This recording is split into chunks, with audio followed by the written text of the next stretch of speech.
Now, if you look at 4, if you look at, that's for a molar, and 12A for the second quadrant, and we talked about the reason why. Here, you have your centrals, the Bugs Bunny teeth, laterals, small ones, then we have the canine, then just 1 tooth will work as well.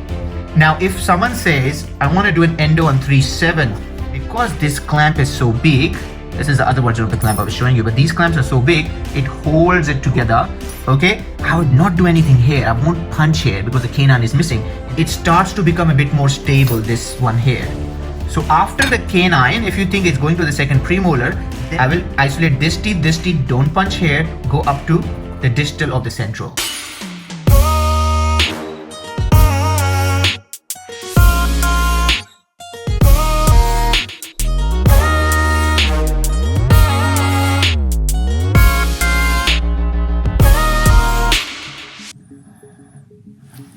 Hey everyone, Dr. Mak with another video. I hope you all are doing amazing. We have touched 14K subscribers on YouTube. It's just an amazing feeling.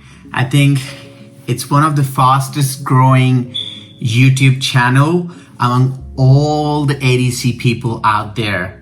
And I'm so proud to be part of this journey.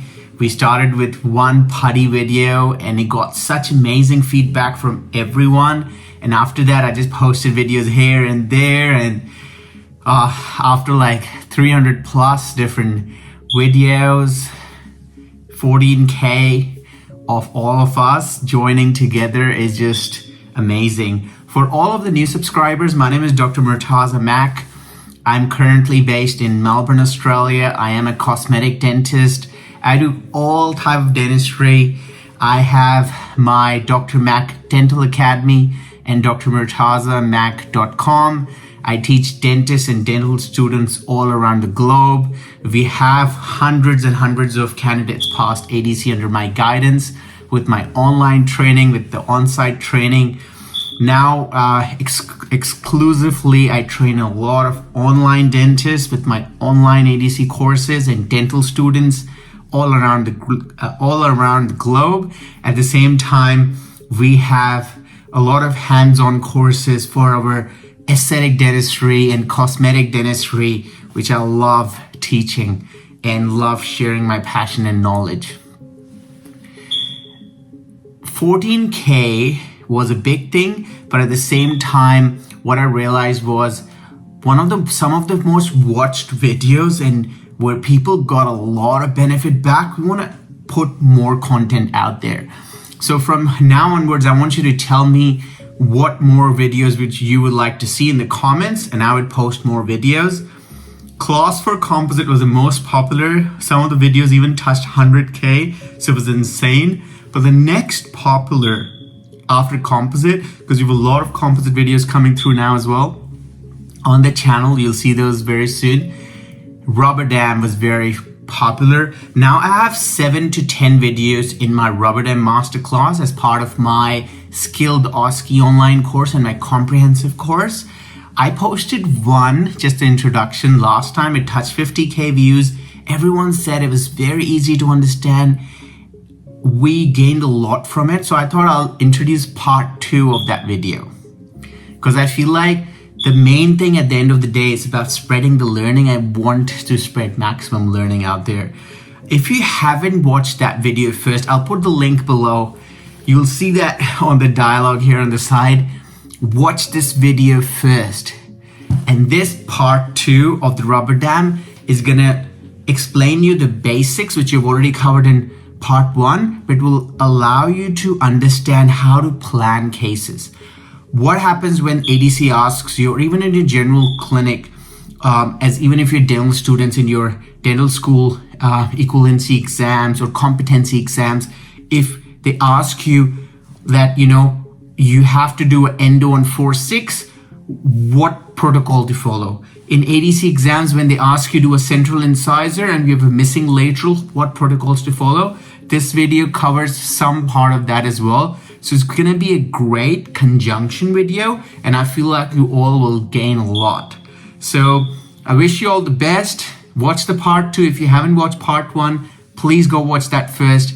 and a lot more videos to come, and excited to share the knowledge. God bless you all. All right, so now we know which clamps we're using. We'll be focused on these 5 clamps, okay? They all are winged clamp, if you noticed. With this one, they're 2 big wings. They go for the front tooth. This is easily you'd be able to see front tooth. Now, a lot of people, if they still have confusion, just have some common sense there. Just look at how big on one side, how big small on one side, big on the other side. You'll be like, this is for an upper molar. You can tell just by looking at it. Looking at this one, just by looking at it, you'll be able to tell that actually this is the circumference is small. This is for a smaller tooth, like a premolar or a canine. Okay. Now, if you look at 4, you'll be look at, yeah, that's for a molar, and both equal, that means for a lower molar. Okay. The reason why we can't use an upper molar is because the palatal root is 1. This is going to pierce in the gum. Okay. Now, a lot of people like using, instead of 4A, they like using 14A, which is a bit of a brother of this clamp. If you notice, looking at it, very similarity to it, not much of a difference. Okay. So 14A and 4A, very, very similar. Okay. The only difference is they both are activating clamps, by the way. It says 4A, that means it's an activating clamp. This doesn't say A, that means it's not an activating clamp. But looking at it, it has those pointers going down. So it doesn't say it, however, it is an activating clamp as well. The only difference that I see, if you very closely notice, the diameters of 4A, this one, 14A, it's a bit big. So maybe if you have a bigger molar, 14A might be a bit better than a 4A. However, in our mannequins, we have similar teeth size, right?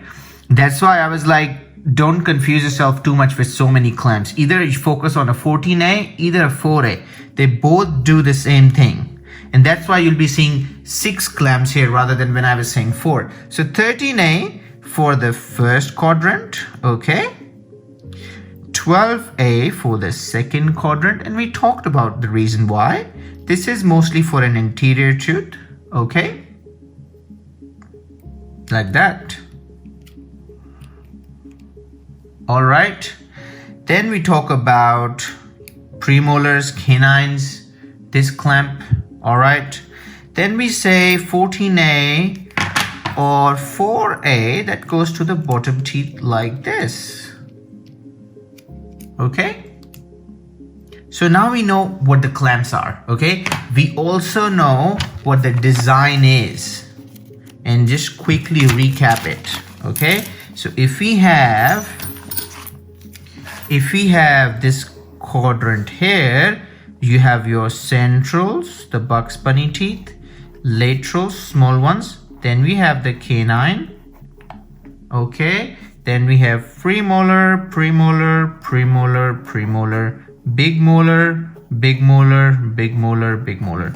Avoid my drawing, okay? We just getting the concept right. This is your midline, okay? So if someone says, I need to do an endo on tooth 4-6, what was the ideal concept? Ideally, you would do 1 tooth in front, 1 tooth at the back, 3 teeth, and then the clamp goes on this tooth. However, because if it's endo, you can either do the same or you can just do 1 tooth. They both work well. It's equally good. There's nothing wrong with either one of them. Okay, just to make sure there's no openings or leakages. That's the reason we're doing the rubber dam, right? It's for good isolation. If you have leakages here and here, then you're not doing the isolation protocol. So ideally 3. If you're doing endodontics, then just 1 tooth will work as well. Now, if someone says, I want to do an endo on 3-7, then you can either do this 1 tooth, or we can do this tooth and the teeth in front. In certain occasions, you will notice with the ADC mannequin, sometimes it's difficult for the 8. So if it's difficult, either you can utilize the 8, no problem. If it's difficult, then you can just forget about the 8, just focus on the 7s and use 7 as your distal one, and the clamp goes in there as well.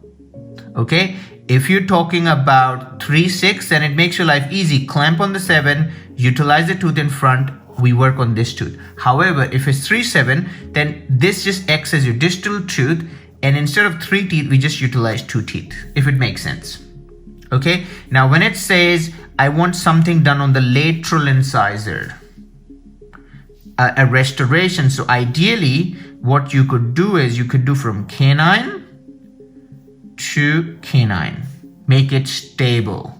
Now, a lot of people say it takes too much time. I will show you exactly, it does not take that much time. Okay, if they say endo on this tooth, then you can just do 1 tooth.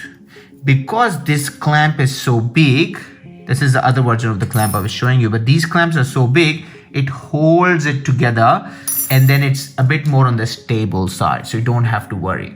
Now, there's one occasion that is a bit interesting in which they say that you have a missing this tooth here, this is missing, and then we need restoration on 2. So in this case, instead of canine, we utilize the first premolar on to do the clamp or the farther back tooth, and then we cross the midline up till the canine. So certain time they give you a missing tooth.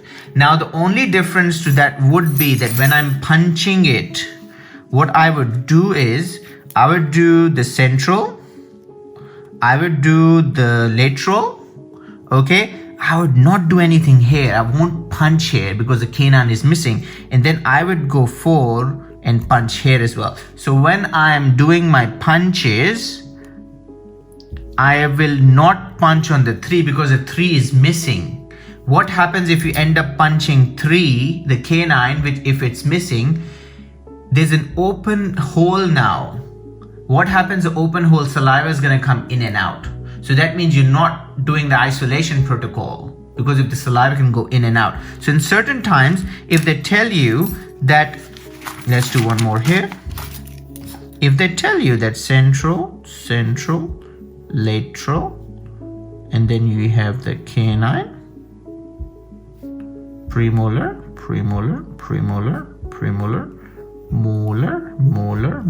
molar. Now, if they tell you that we have canine missing, and then I want restoration on this tooth, ideally what you do is you can isolate this tooth as a back tooth and the clamp goes in here, okay, and then you do the restoration on this tooth, you don't punch this tooth, and then you can go up to whether the canine. Okay, now when you notice that it's going up to the premolar, second premolar, it starts to become a bit more stable, this one here. So after the canine, if you think it's going to the second premolar, then the concept of crossing the midline doesn't work very well. So if someone tells me that you have a premolar filling restoration that you have to do and you have a canine missing, I can go up to this central here all the way, and I can use my molar as the last clamp, because the molar clamp is a thicker clamp. It would be a bit more stable. The premolar clamp is not a thicker clamp, so it won't be that stable. So what I'll do is I'll put it on the molar. I will isolate this teeth, don't punch here, go up to the distal of the central, and it becomes stable. The only reason why we do all that concept is we don't want the rubber dam to sit like this and stretching like this half. It should be sit flat on the face, not moving. All right, let's show you how to do the markings now. 1,000 times. Yeah, I traveled around 1,000 miles. Feeling so tired, but you know I can't stop now. Came way too far, won't throw in the towel. It ain't looking real good, but I won't give up. Pac said that I gotta keep my head up, so I ain't going nowhere. Yeah, I'm standing right here. Demons all around, but I ain't got no fear. You can kick me round, but I won't stay down. I run this town, ain't backing down. We going them rounds. Yeah, the winds will blow, but these roots too deep. I'm on my feet, the underdog, and I won't be beat. In the fire now, but I won't be burned. I was waiting for this, and now it's my turn. Sweat on my face, blood in my eyes. Been underground, now I aim for the sky. Don't quit now, you can last longer. All these wounds only making you stronger. Don't